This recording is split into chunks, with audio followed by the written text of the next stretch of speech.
മൂന്നായിട്ട് തരംതിരിക്കാം നമ്മുടെ ഇവരെ.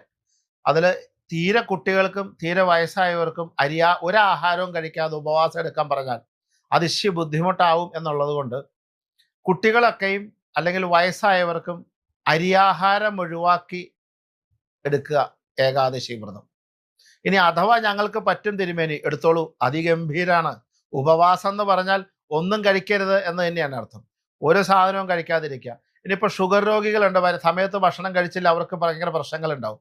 അപ്പം അതുകൊണ്ട് അവർക്ക് പഴങ്ങളായിട്ടും മറ്റു സാധനങ്ങളും അരിയാഹാരം ഒഴിച്ചുള്ള ആഹാരമാണ് പറയണേ.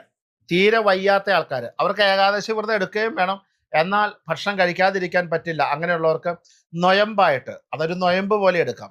അതായത് തലേദിവസം വൈകുന്നേരം തൊട്ട് ഏകാദശിയും കഴിഞ്ഞ് പിറ്റേ ദിവസം രാവിലെ പാരണ വീടുക എന്ന് വെച്ചാൽ 8 മണിക്ക് മുമ്പായിട്ട് അമ്പലത്തിലെ തീർത്ഥം കഴിക്കുക.